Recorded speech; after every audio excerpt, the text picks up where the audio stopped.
Ele é advogado formado pelo Mackenzie, com pós-graduação pelas universidades de Coimbra e Lisboa, além de especialização em administração de empresas pela Getúlio Vargas.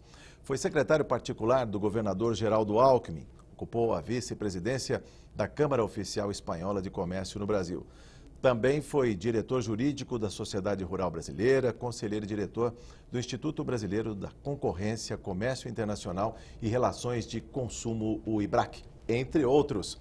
A Arena Livre tem o prazer em receber Ricardo Salles, secretário estadual de Meio Ambiente. Nós vamos falar no programa de hoje sobre o programa Nascentes de restauração de matas e proteção dos recursos hídricos e muito mais. Conosco na bancada, o deputado Roberto Massafera, do PSDB. Muito obrigado pela presença do senhor, muito bem-vindo, secretário. Obrigado, senhor. Prazer recebê-lo aqui no estúdio da TV Assembleia SP. Em participação previamente gravada, a deputada Ana do Carmo, do PT, e também a deputada Márcia Lia, também do PT.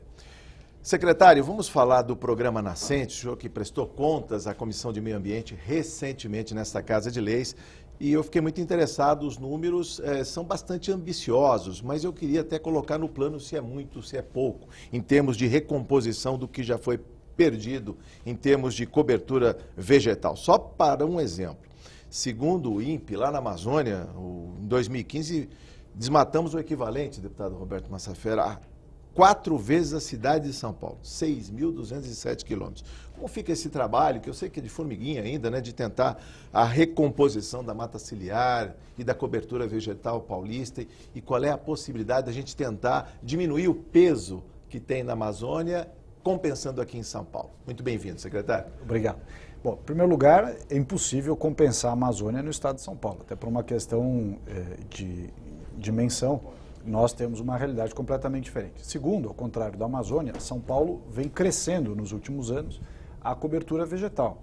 Nós temos um aumento da parte de verde no estado de São Paulo, isso é uma questão estatística, mas sem prejuízo desse dado, é necessário e desejado, e estamos trabalhando no governo do estado, para recuperar a mata ciliar sob a rubrica do projeto Nascentes, que foi uma iniciativa do governador Geraldo Alckmin, reconhecida inclusive mundialmente como um dos programas mais relevantes no mundo de reflorestamento. A questão de um mês atrás em Nova York, um grupo de fundações, inclusive a Fundação Leonardo DiCaprio, reconheceu o projeto Nascentes como uma das atuações, uma das iniciativas mais relevantes e eficientes. Sim. Sobre a questão ainda da cobertura vegetal e a defesa dos recursos hídricos, como casar esses interesses? Nós vivenciamos aqui em São Paulo uma crise hídrica, agora chove, ninguém mais fala disso, né? Mas e se ela voltar? Quer dizer, há tempo da gente proteger os cílios dos rios e, de alguma maneira, trazer mais possibilidade de chuva, trazer mais umidade para as cidades?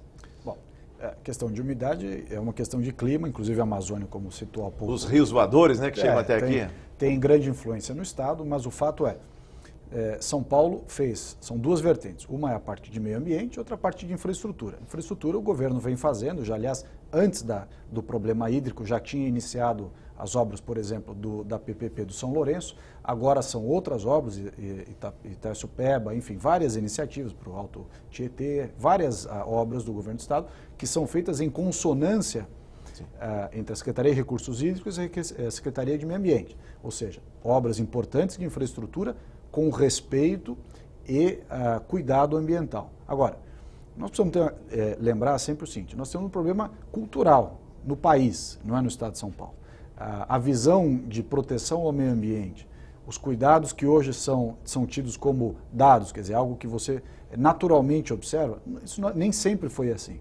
Então, a exemplo do Código do Consumidor, a defesa do meio ambiente é algo que tomou corpo. Né? Tomou corpo e se intensificou nos últimos anos. Então, nós ainda estamos acomodando e acertando como é que você faz a defesa do meio ambiente aliada ao necessário desenvolvimento econômico que o Estado e o Brasil precisam ter.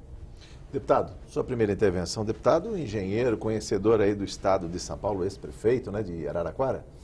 Eu queria cumprimentar o nosso secretário, Ricardo Salles, jovem, mas com um belo currículo, né? Sim. E que está dando toda uma dinâmica especial à secretaria no seu trabalho, né? E que acho que está de parabéns, viu, Ricardo? O seu trabalho é dinâmico, eficiente e com transparência. E eu sempre tenho dito o seguinte, né? O Brasil é um país em formação ainda. As nossas leis ainda são, até a gente diria, algumas experimentais que precisam ser revistas, né? E, ao mesmo tempo, a sociedade moderna, cada vez mais os meios de comunicação exigem uma maior velocidade, né? Então, eu, pela minha experiência, já fui prefeito em Araraquara, deputado já há 3 mandatos, a gente vê uma angústia, né? Assim, no tempo, né? Eu vejo você, por exemplo, como moço, jovem, e que é premido pelo tempo, né? Eu queria saber o seguinte, as nossas leis ainda, eu julgo, muitas delas, não é que elas são inadequadas, elas são exigentes demais, né? E faltando, às vezes, muita coisa a ser melhor detalhada e muita coisa a ser suprimida, né?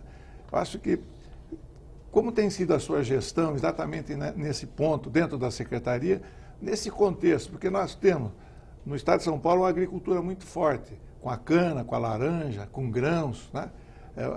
Aliás, o Brasil, nesta crise, o que está fazendo para ir sobreviver é exatamente a agricultura, do Brasil e de São Paulo, né? A crise é urbana, mas não é no campo, né? Aliás, Lincoln já dizia, se você destruir as cidades, o campo irá reconstruí-las. Mas se você destruir o campo, o país acabou. Então, o Brasil hoje está parado. O Brasil hoje sobrevive graças à dinâmica e à pujança da nossa economia agrícola, né?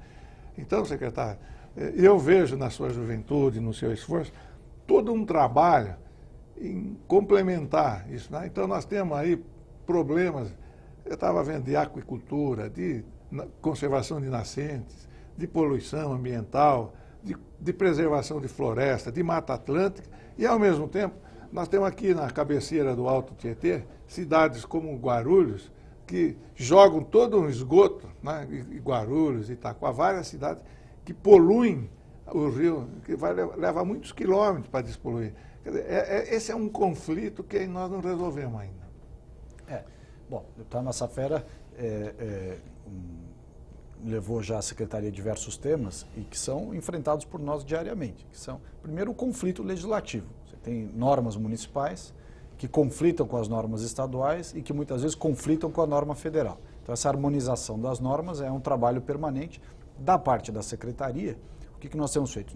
As normas administrativas, resoluções e instruções normativas da Secretaria, nós temos procurado simplificar e torná-las mais racionais e respeitando a realidade.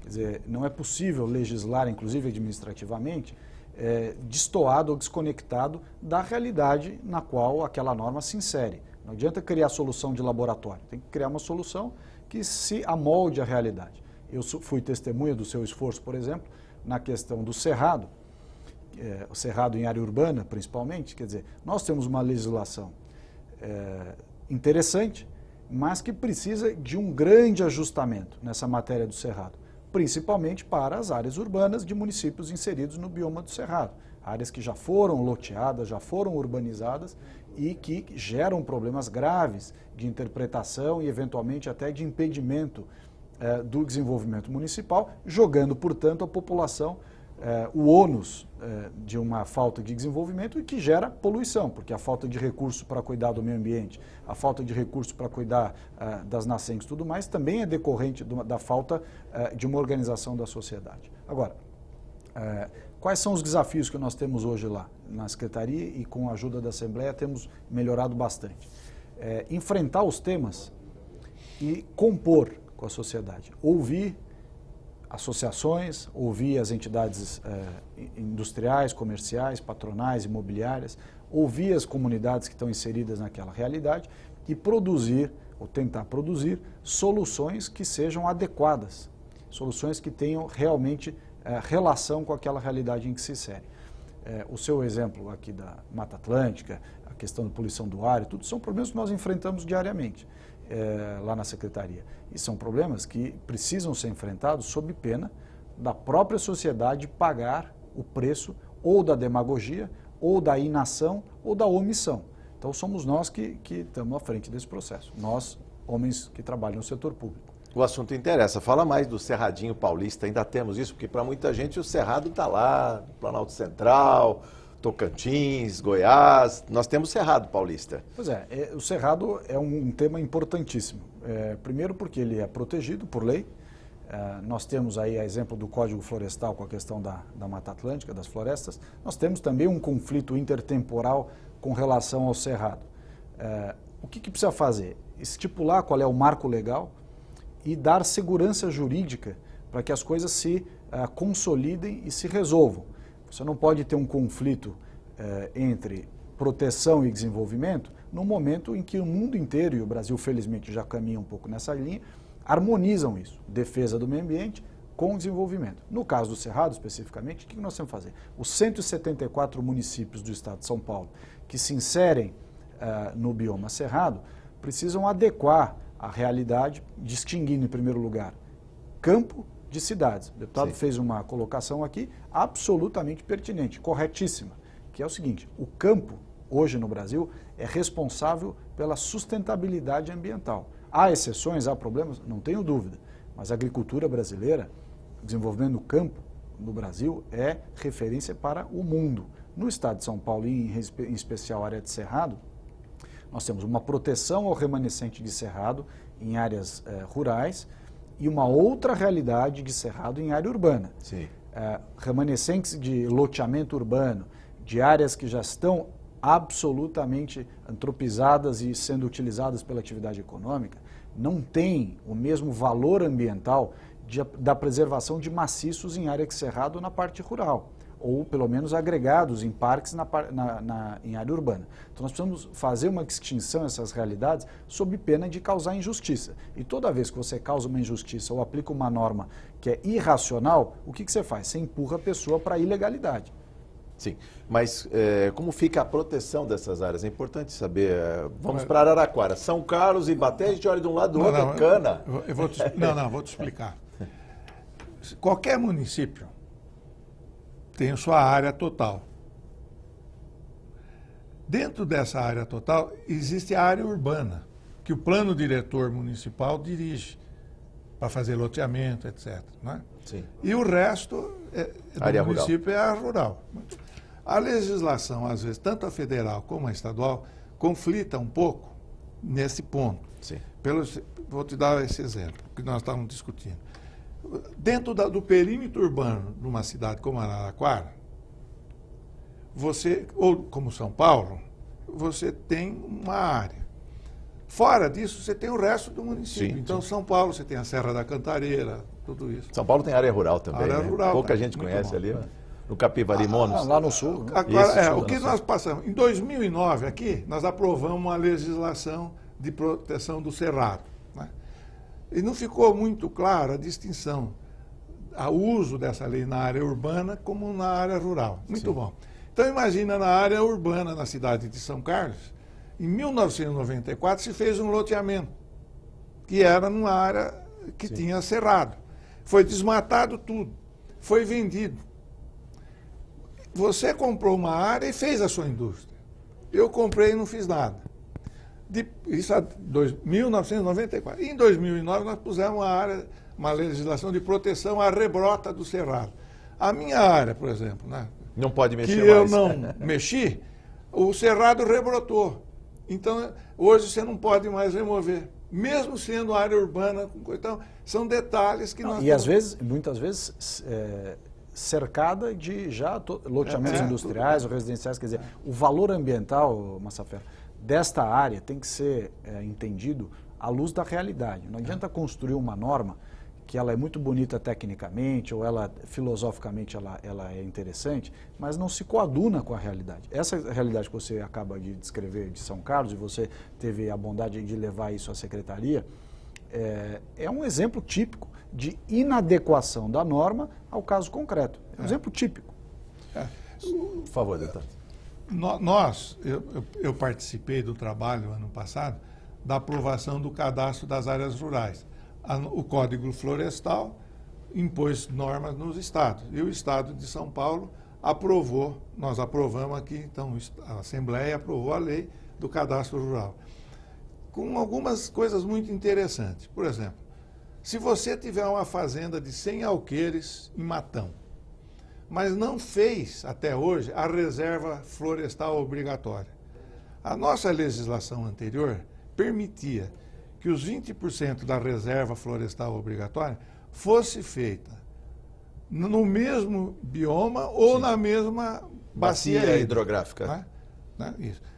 Em discussão e em evolução, hoje a nossa lei evoluiu um pouco mais.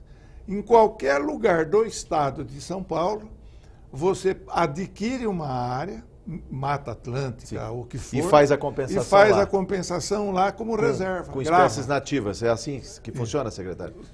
Você grava a reserva. Então, Sim. é uma coisa, já é uma evolução. Existe estado, né? Olha só que interessante. Por exemplo, se você tiver uma fazenda, vamos dizer, no Mato Grosso, você pode gravar uma reserva no Acre. Então, vamos dizer...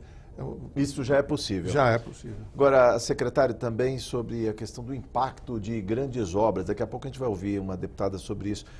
Como fica essa coisa de compensar quando o próprio Estado é obrigado a desmatar?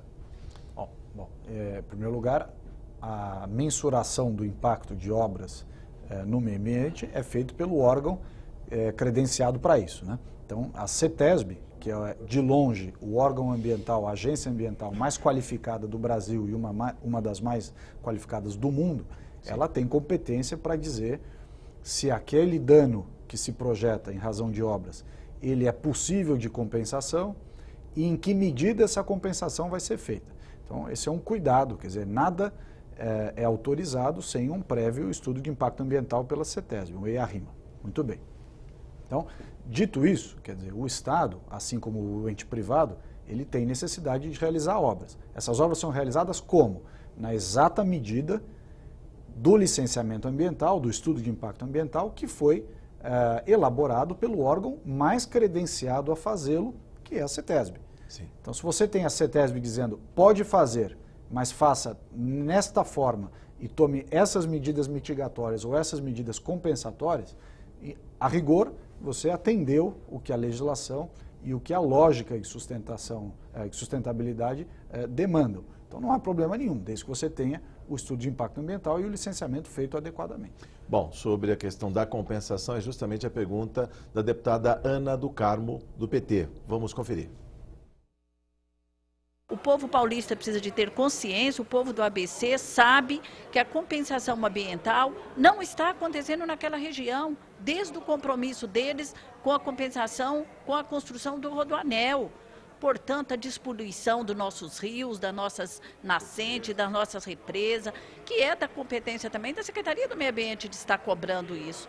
Portanto, é uma mentira deslavada que eles conseguem passar ao povo paulista e a gente diz aqui claramente que isso não é verdade, é mentira. Infelizmente, a gente, quando consegue arrancar a aprovação de algum requerimento, alguma convocação ou algum convite, é só se tiver movimento organizado aqui. Mesmo assim, eles tentam ainda brecar de outra forma. Então, é muito difícil e eu deixo aqui os meus lamentos e tristeza de ser assim num parlamento que não deveria acontecer o que vem acontecendo. Secretário, a deputada está indignada, inclusive, com a questão do Rodoanel, o Tramo Sul, as compensações ali na região do ABC, Billings, Guarapiranga. Bom, em primeiro lugar, é desnecessário dizer que a maioria das administrações municipais no ABC eram do PT, e foi o PT que não exerceu a fiscalização adequada para uso e ocupação do solo, conservação do meio ambiente. Aliás, a mesma realidade na Billings e Guarapiranga. O prefeito que mais cresceu a ocupação na beira da represa foi o Fernando Haddad, prefeito do PT. Então, e mais do que isso, quando nós atuamos, o governo do Estado de São Paulo, para desocupar a área de mananciais e exercer o que a lei determina, os movimentos sociais que vêm contra o exercício do poder de polícia do Estado são fomentados pelo PT. Então, eu acho que aí é uma questão de olhar a realidade como ela é de verdade e não de criar um factoide. Em segundo lugar, de fato, há um problema nas compensações, não por parte da Secretaria, mas sim do problema de ocupação daquelas áreas. A partir do momento que você tem áreas ocupadas, um problema de falta de titulação. Quer dizer, a titulação é um problema sério. Como é que você vai pôr dinheiro público em área que você não tem claro quem é o proprietário? A questão do esgoto, de novo, a coleta e o tratamento têm sido feitos. De que forma?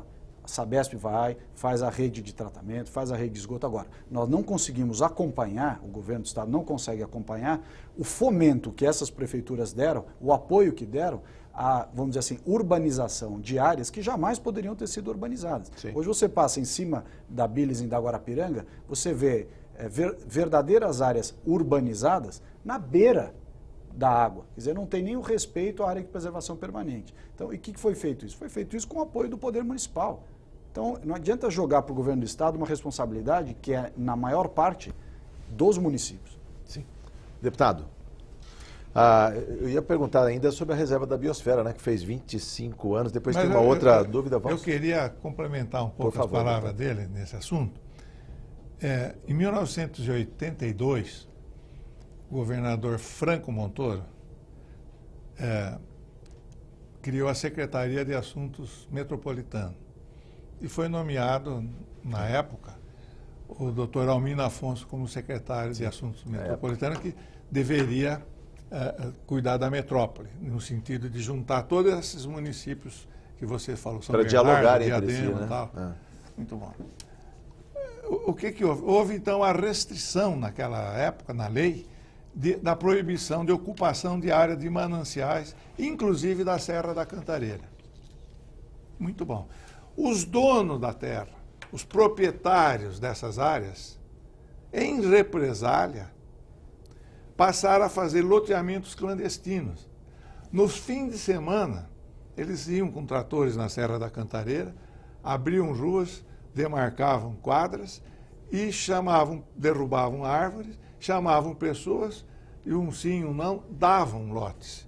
Isso na Serra da Cantareira e isso nas áreas de proteção de manancial. Aí ocuparam. Ocupando, o próximo passo foi o político. Ir na prefeitura, pedir para puxar rede de água, energia, depois asfaltar. Aí a prefeitura então, cobra o IPTU, ocupação, pronto. E depois o pessoal passou a vender sem titulação. Vendia o terreno, dava um pedaço de papel, você comprou e vai morar lá. Muito bom. Hoje, nós desfrontamos com um problema muito sério. Essas áreas densamente povoadas, por exemplo, vão à prefeitura pedir uma escola, uma creche, e eles não têm terreno. Foram pedir rede de esgoto, porque o esgoto deles vai direto para as represas, vai direto para Guarapiranga, vai direto para as nossas represas, os nossos mananciais. Então, agora, o Estado está coletando o esgoto, tratando o esgoto para não poluir os mananciais nossos. Quer dizer, você veja bem, uma coisa que foi bem pensada há 20 anos atrás, no que se tornou. Então, tudo isso que nós estamos discutindo agora é fruto, talvez, de concepção errada, né? E que hoje cabe ao Estado e ao município consertar. Daí as dificuldades que nós vivemos. E quando o município não faz nada, né? Porque, permita-te corrigir, viu, secretário? As atuais gestões terminam dia 31 de dezembro. Quer dizer, os atuais prefeitos ainda também são culpados por muita coisa, por falta de providência na questão ambiental, no tratamento de esgoto, no desmatamento, etc. Então, seu comentário, secretário, sobre isso, e eu estava falando sobre a reserva da biosfera, né? 25 anos, como preservar também em área, né, lindeira aqui as cidades, essa faixa de mata. Olha, o deputado Massafera está corretíssimo. O que acontece?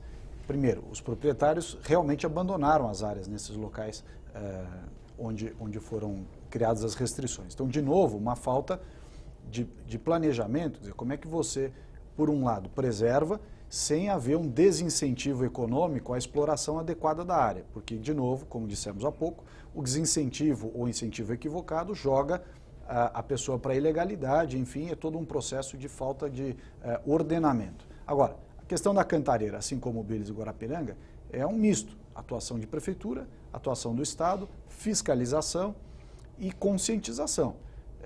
Se a sociedade não entender que aquela ocupação ilegal ela vai resultar num malefício para todos, nós não vamos conseguir conter no curto espaço esse avanço que está tendo. Essa ocupação que se refere o deputado na Cantareira continua acontecendo. Continua acontecendo. Continua acontecendo. Eu recebi na secretaria o ex-deputado Fábio Feldman, levando lá imagens recentes do avanço dessa ocupação irregular na área da Cantareira, ali no eixo da Fernão Dias. Então nós precisamos realmente atuar. Agora, nos finais de semana, como o deputado Massafera colocou bem, num final de semana sobem 40, 50 barracos ali, mediante inclusive o corte de vegetação. Uhum. E nós temos que fiscalizar o estado inteiro. A Polícia Militar Ambiental fiscaliza o estado de São Paulo inteiro. Então, se não houver uma colaboração das prefeituras, o nosso esforço enquanto governo do estado, enquanto Polícia Militar Ambiental, ele vai ter um efeito reduzido. Essa deve ser exatamente a cobrança da deputada Márcia Lia do PT, que falou sobre a questão da Cantareira. Ela ficou impressionada com a quantidade de famílias que vão ocupando. Eu lembro, inclusive, que no tramo leste do Rodoanel também, centenas de casas improvisadas, seja de lona, de madeira, ali numa área que antigamente tinha eucaliptos, né? Plantados há muito tempo, talvez 20, 30 anos. Mas vamos ouvir a deputada Márcia Lia do PT. Secretário Ricardo, por que o senhor, como secretário do Meio Ambiente, não propõe ao governador do estado de São Paulo que aquelas áreas que estão sendo ocupadas na Serra da Cantareira, eu passo por lá toda semana e eu fico indignada com o aumento das ocupações naquela linda área, né? Se nós pegássemos todas as reservas, todas as propriedades que estão no projeto de lei 328/16, e se nós entregássemos essas áreas que são do Estado para a Secretaria Estadual do Meio Ambiente, de habitação, para que o secretário pudesse construir moradias populares e levar essa população para lá, será que não seria uma forma da gente preservar o nosso meio ambiente? Com a palavra o secretário Ricardo. Bom, primeiro a deputada tem um ponto importante, que é a necessidade de ampliar a oferta de moradia. Agora, uma limitação que nós temos muitas vezes essa moradia é feita, e nós estávamos há pouco aqui o caso de Cubatão, a Secretaria da Habitação fez as moradias e ainda assim as famílias não querem ser transferidas das ocupações regulares que estão para a habitação produzida pela Secretaria da Habitação. Então, veja, não é um problema simples. De novo, é um problema de incentivo. Se o Estado não tiver, quando eu digo Estado, prefeituras, governo do Estado e governo federal, sociedade civil e diversas entidades do terceiro setor, não tiverem alinhadas no binômio proteção e infraestrutura, nós vamos ficar enxugando gelo. Não adianta incentivar a ocupação ilegal num dia e cobrar a habitação de qualidade no dia seguinte. Então, nós temos que organizar isso de uma forma mais coerente. O senhor falou em parceria, né, com a Secretaria de Habitação, Secretaria de Meio Ambiente. Existem outras parcerias com outras secretarias? Na sua exposição, o senhor falou da SAP, a Secretaria de Administração Penitenciária, é isso? Produzindo mudas que serão transpostas, plantadas aí? Como é que é isso? O projeto Nascentes, como eu disse há pouco, que foi reconhecido como uma das mais importantes iniciativas, ele funciona assim. O Instituto Florestal, que pertence à Secretaria do Meio Ambiente, produz as sementes, elas são cuidadas nos viveiros que são cuidados pelos presos da Secretaria de Administração Penitenciária, quer dizer, os viveiros da SAP desenvolvem as sementes, viram mudas, essas mudas depois são transpostas para plantio dentro do projeto Nascentes. Quer dizer, essa parceria é uma parceria importantíssima do governo do Estado para isso. Outra parceria com a Secretaria de Administração Penitenciária envolve também a Secretaria do Trabalho. A Secretaria do Trabalho, junto com a SAP e o Meio Ambiente, criaram um convênio em que os reeducandos, ou seja, os presos que estão em regime semiaberto, estão trabalhando nos parques urbanos em atividades de poda de árvore, limpeza e manutenção, com aquele sistema de remissão de pena, quer dizer, para cada 3 dias trabalhados há a remissão de 1 dia de pena.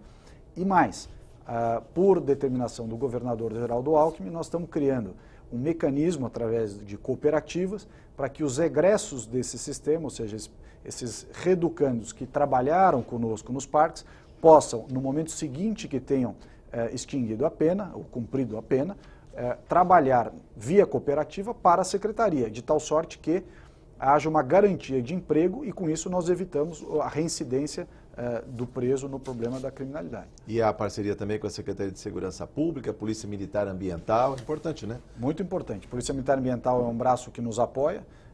Houve recentemente uma troca de comando e com ênfase na determinação do governador de combater as ocupações ilegais, por isso que eu estou bastante familiarizado com esse tema de forma recente, atual. Nós fizemos todo um planejamento de combate à invasão ilegal. De novo, é uma ponta do iceberg. Nós temos, do outro lado, segurar os incentivos. Uma outra parceria importante é com a Secretaria da Agricultura no Cadastro Ambiental Rural e, infelizmente, no PRA, na lei do PRA, que está parada. Foi uma iniciativa aqui da Assembleia, muito importante, e em parceria com a Secretaria da Agricultura fizemos, o Estado de São Paulo é o mais desenvolvido em termos de abrangência no Cadastro Ambiental Rural. 95% das propriedades do Estado de São Paulo já estão cadastradas no CAR. 95%? 95%. É o estado mais avançado.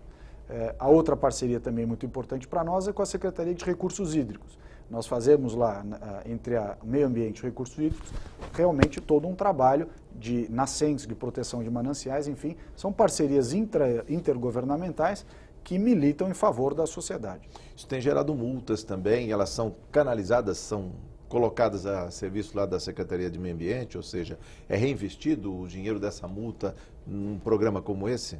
Sim, as multas elas têm algumas finalidades, dentre elas a multa do Fundo de Fiscalização Ambiental.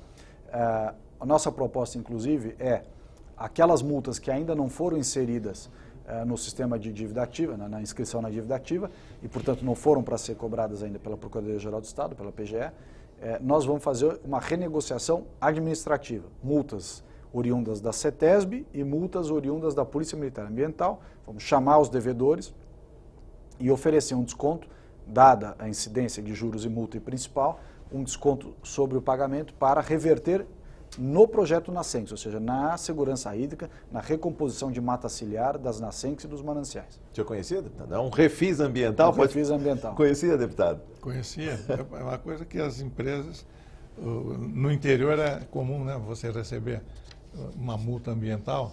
Por exemplo, é proibido caçar capivara, né, mas pode matar javali, então está cheio de multa ambiental. Né? Mas só para... Eu queria fazer uma consideração seguinte. Por exemplo, a Serra da Cantareira, hoje, é uma reserva florestal já. Né? Então, o Estado, nem a Secretaria do Meio Ambiente, nem a da Habitação, tem poder de pegar uma área dessa, que foi invadida, que foi loteada, sim, e regularizar e fazer um conjunto habitacional.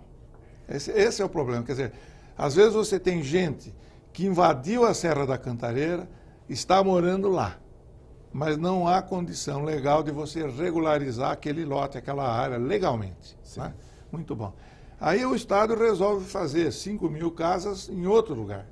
Arruma uma área, né, num lugar adequado, faz, mas esse pessoal, às vezes, não quer mudar da onde está para cá. Por que de tanta resistência, né, deputado? Não só a resistência, e como também a dificuldade que o próprio Estado tem em pegar uma área que já se constitui uma reserva florestal e transformá-la em habitação.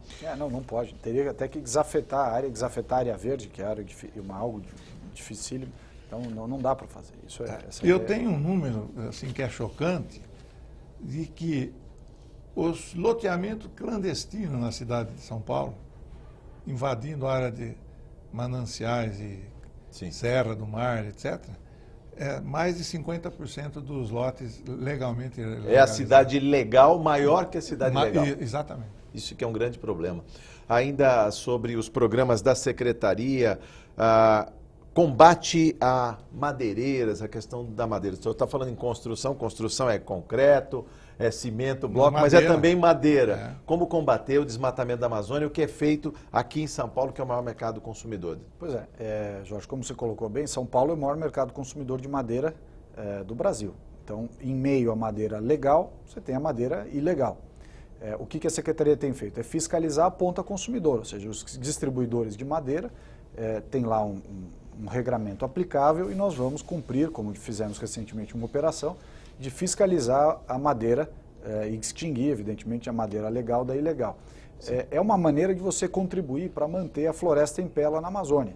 Se o corte na Amazônia não puder ser desovado, vamos dizer assim, aqui no estado de São Paulo, há um desincentivo para o corte lá. Então, uma parte do nosso papel é contribuir para esse processo. Sim, eu lembro isso porque no começo da gravação desse programa falávamos das metas ambiciosas do Brasil, inclusive o compromisso no Acordo de Paris de restaurar 12 milhões de hectares de floresta até 2020. É muita coisa, né, secretário? A gente vai fazendo a nossa parte por aqui. Sobre a questão também de ocupações em APPs, eu lembro aqui, o senhor falou de São Sebastião ali, município de São Sebastião, próximo ao Porto, é isso? Exatamente. Nós tivemos lá a questão de 2 meses atrás e fomos num local... É o círculo vicioso da demagogia. Então, como o deputado Massafera colocou bem, permite-se a invasão, depois pede a regularização, faz o puxadinho de luz, o puxadinho de água, depois pede inscrição em programas do município, e o município, ao invés de coibir isso, permite, porque, afinal de contas, cada morador é um voto. Sim. Então, o que aconteceu que nós tivemos lá recentemente, há 2 meses atrás? No dia seguinte que a secretaria realizou a operação de fiscalização e até de derrubada de algumas casas em área na beira do córrego, é APP evidente, não tinha menor discussão. Nós derrubamos algumas casas irregulares que estavam em construção, enfim, fiscalizamos, aplicamos multa.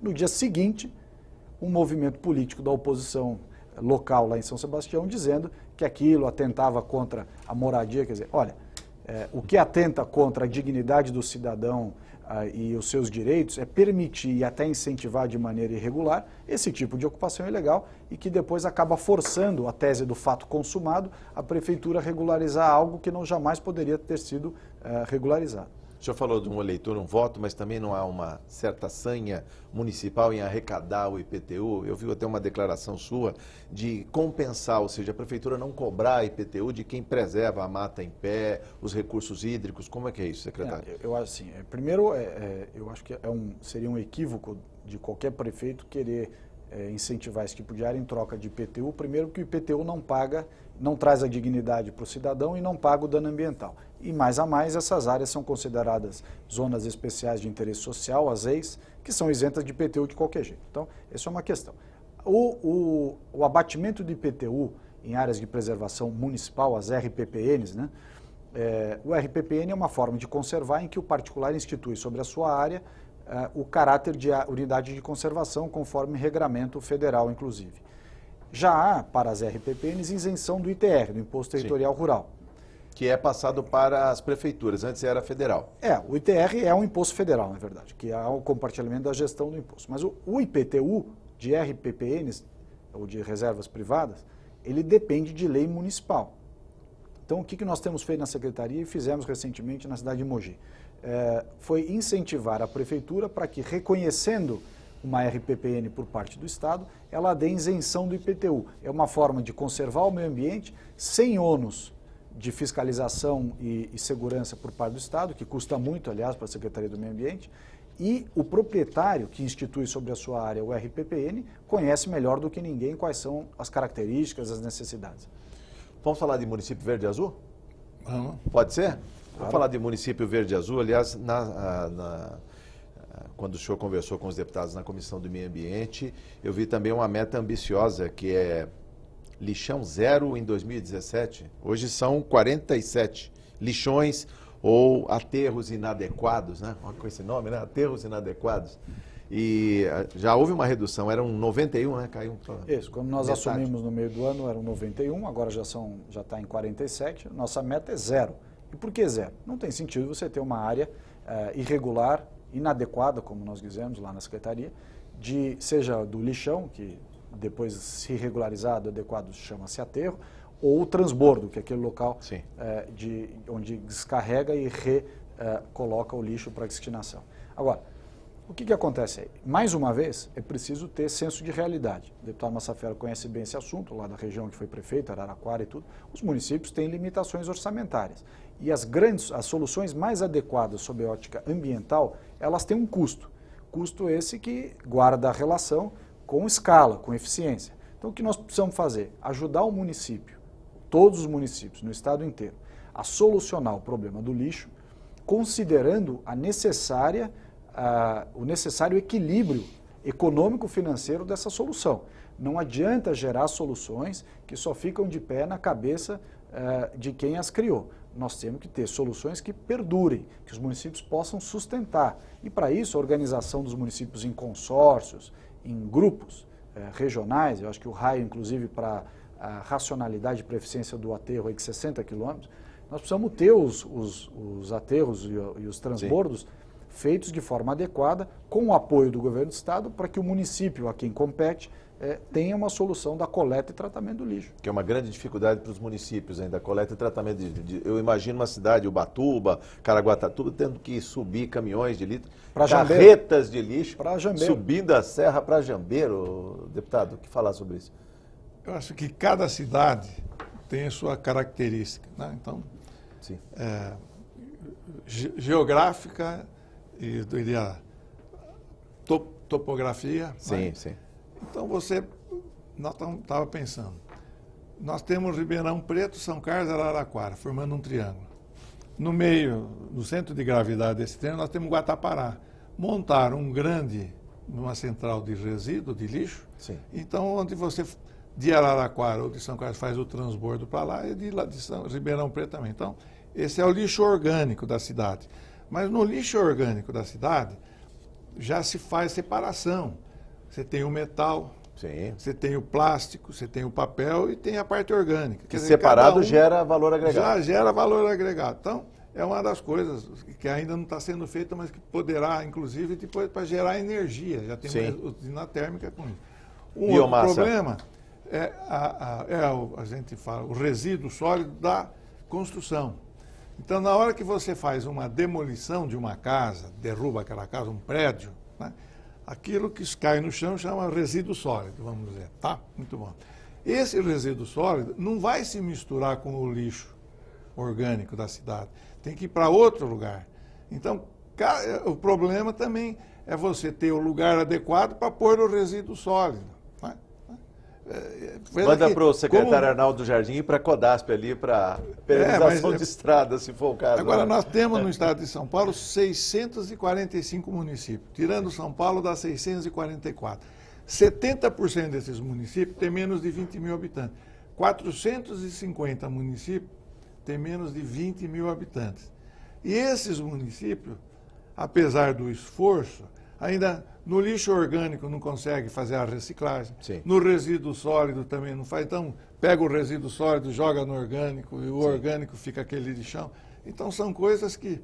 nós temos uma legislação, vamos dizer, avançada do primeiro mundo, mas nós temos ainda uma estrutura... Alguns nós a serem superados. Né? Superada. É por isso que o secretário vai nos ajudar também, aqui os deputados, a discutir a política estadual de resíduos sólidos, que é de 2006, adequá-la à política nacional, a Lei 12.305. É importantíssimo, aliás, a Assembleia realizar esse debate, é o foro adequado, porque tem, como o deputado Massafera colocou bem, são diversas situações distintas no Estado, por topografia, por desenvolvimento econômico, por infraestrutura, por estilo de produção industrial ou atividades que cada cidade tem. Então, a multiplicidade de realidades no Estado é refletida aqui no corpo legislativo, na Assembleia, e nós, Secretaria, faremos o acompanhamento, o auxílio e tudo, para que estas soluções adequadas em cada realidade sejam transpostas para as políticas administrativas do Estado. Secretário, a gente já está caminhando para umas considerações finais, mas os grandes desafios que cercam a sua pasta, principalmente a grita geral que houve com relação às unidades de conservação, o que falar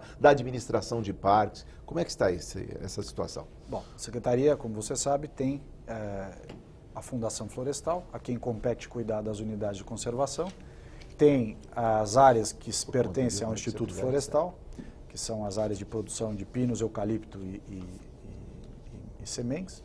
Sim. E tem os parques urbanos. Então, vamos lá.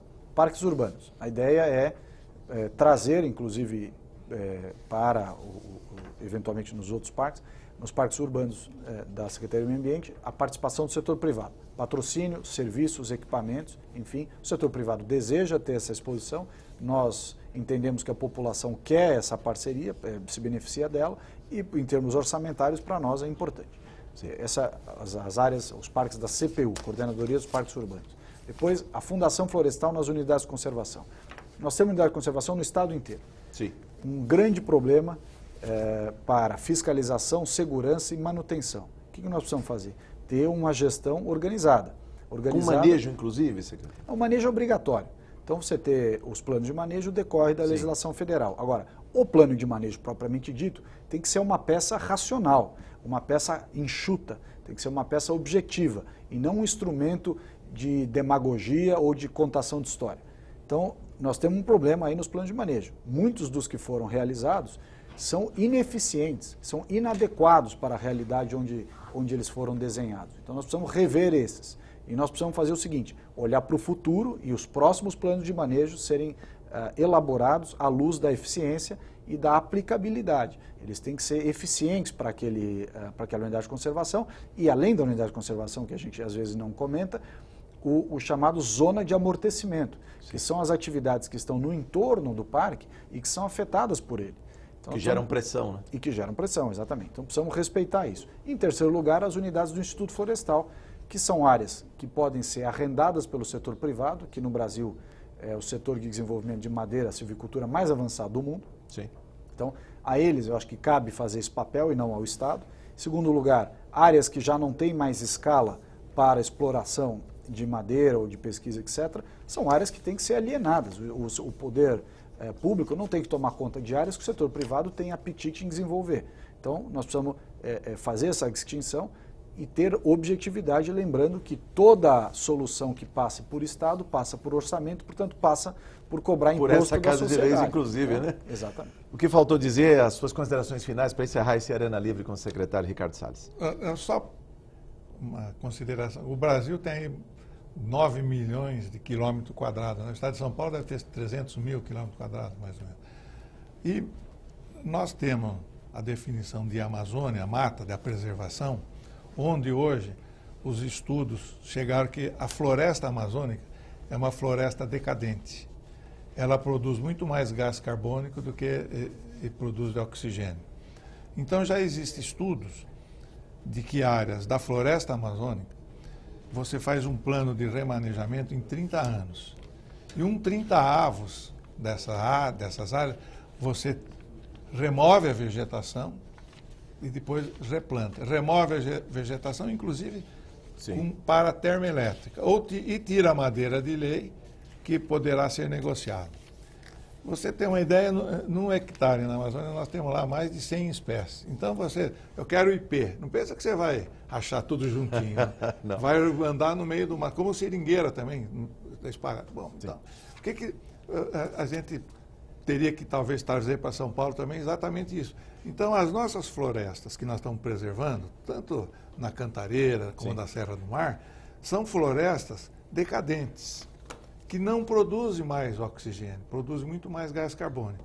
Talvez, secretário, fique a ideia também da gente fazer um plano de remanejamento dessas áreas, inclusive pela própria iniciativa privada, no sentido de que se eu tenho lá 1.000 hectares, ou tenho 3.000 hectares, eu pego, por ano eu corto 30 hectares, removo toda a vegetação, vendo aquilo, produzo a energia recicla, que for, reciclo, replanto, rebrota e deixo aquilo. Então, com isso, você estará produzindo oxigênio em vez do sequestrando o carbono. Exatamente. O Paraná parece que já vem fazendo isso com a araucária, em algumas propriedades, a título de experiência, né, acadêmica ainda. Secretário, mas suas considerações? Olha, agradecer o convite para estar aqui, Jorge, e sempre importante debate com o deputado Massafera, e dizer o seguinte: não há maior cemitério de boas ideias do que uma má gestão.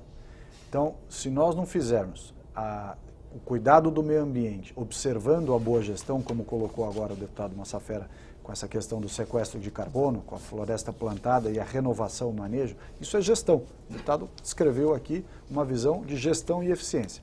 Na defesa do quê? Do meio ambiente. Então, eu acho que esse é um trabalho que a Secretaria precisa fazer, deve fazer, e tem na Assembleia um grande parceiro, interlocutor, nos deputados estaduais, que conhecem a realidade do Estado muito melhor do que nós individualmente na Secretaria. Então, para dizer dessa parceria, desse trabalho conjunto, e que os deputados tenham na Secretaria de Estado do Meio Ambiente um parceiro para esse desenvolvimento de gestão e boas ideias, como essa.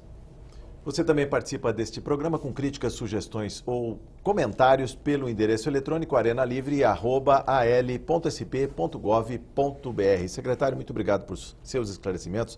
Volte mais vezes, as portas da TV Assembleia SP estão sempre abertas. Muito obrigado. Senhor. Muito obrigado. Agradeço o convite. Obrigado. Muito obrigado, deputado Massafera. Muito obrigado por sua audiência. Até o próximo Arena Livre. Eu espero você.